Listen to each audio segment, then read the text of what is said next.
விழுப்புரம் மாவட்டம் திருவெண்ணெய்நல்லூர் மலட்டாற்றின் கரையோரம் விவசாய நிலம், கால்நடைகள், டிராக்டர் என வாழ்ந்து வந்த பால் வியாபாரியான கலையரசன்தான் தனது மகன் மற்றும் மனைவியின் உயிரை காக்க தனது உயிரை தியாகம் செய்தவர்.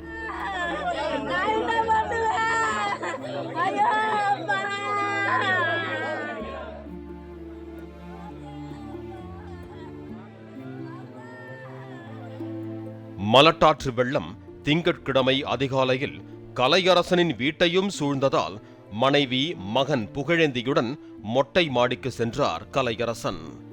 வீட்டின் பின் சுவர் இடிந்து விழவே வீடும் இடிந்து விடுமோ என்ற அச்சத்தில் தனது மகன் மற்றும் மனைவியின் கையை இறுக பற்றிக் கொண்டு ஓடும் வெள்ளத்தில் இறங்கினார்.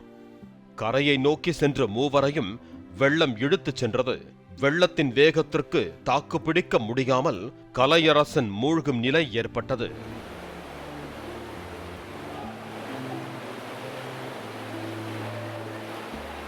தன்னால் மனைவி, மகனும் வெள்ளத்திற்குள் சிக்கிக்கொள்ளக் கூடாது என்று தனது கையை மகனின் பிடியில் இருந்து வலுக்கட்டாயமாக விலக்கிக் கொள்ளவே வெள்ளத்தில் அவர் இழுத்துச் செல்லப்பட்ட நிலையில் மகன் புகழேந்தி தாயுடன் அருகில் இருந்த வேப்ப மரத்தில் ஏறி தஞ்சமடைந்தார். கலையரசனின் வீடு இடிந்ததை தெரிந்து கொண்ட அவரின் உறவினர்கள் மீட்புக் குழுவினரை அணுகினர். மாவட்ட நிர்வாகம் மூலம் இராணுவத்திற்கும் தகவல் தெரிவிக்கப்பட்டது. அங்கு நள்ளிரவில் வந்த ஹெலிகாப்டர் மரத்தில் அமர்ந்திருந்தவர்களை அடையாளம் கண்டாலும் இரவில் மீட்பது சவாலானது என்று திரும்பிச் சென்றதாக கூறப்படுகிறது.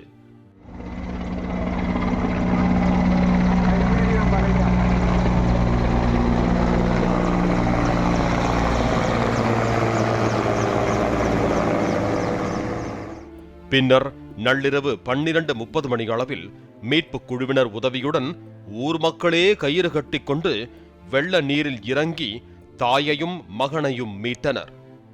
தனக்கும் அம்மாவிற்கும் ஆபத்து நேர்ந்துவிடக் கூடாது என்பதற்காக தனது கையை அப்பா விடுவித்துக் கொண்டதாக கூறி கதறினார் மகன் புகழேந்தி. தண்ணியில் அடிச்சு போயிட்டேங்க. அம்மாவுக்கும் எப்படி அம்மா கையில் பிடிச்சிட்டியா? 3 பேர் தான் பிடிச்சின்னு போனோம். தண்ணியில் தண்ணி அதிகமாக இருப்பது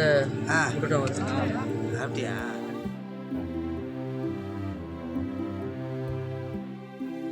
நாங்கள் எல்லாமே ஊர் மக்கள் எல்லாம் வந்து காப்பாற்றலான்னு வந்தோம். தண்ணி இங்கே அதிகமாக வந்தது, வர விடலை. அம்மா, அப்பா, புள்ள 3 பேரும் போனாங்க. இவங்க மூணு ஐட்டம் உள்ளே வந்து முழுவி ஏன்ட்டாங்க மேலே. 3ஆவது ஐட்டம் முழுவினாங்க பேர். அவர் வந்து கையை வந்து தட்டி விட்டார். இதுமாரி ஆயிடுச்சு, தண்ணி குடிச்சிட்டேன், இந்தமாரி ஆயிடுச்சின்னு தட்டி விட்டோடனே அவங்க 2 பேர் வந்து அந்த மரத்தை பிடிச்சிக்கினாங்க. இவர் அப்படியே உள்ளே முழுவிட்டார்.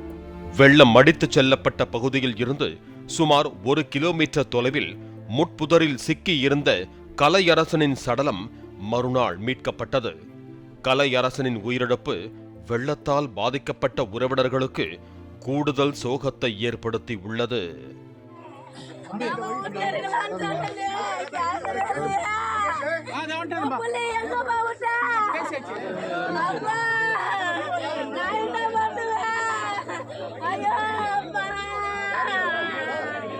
பாலிமர் செய்திகளுக்காக ஒளிப்பதிவாளர்கள் சசிதரன், ஜெய்சனுடன் செய்தியாளர் சரவணகுமார்.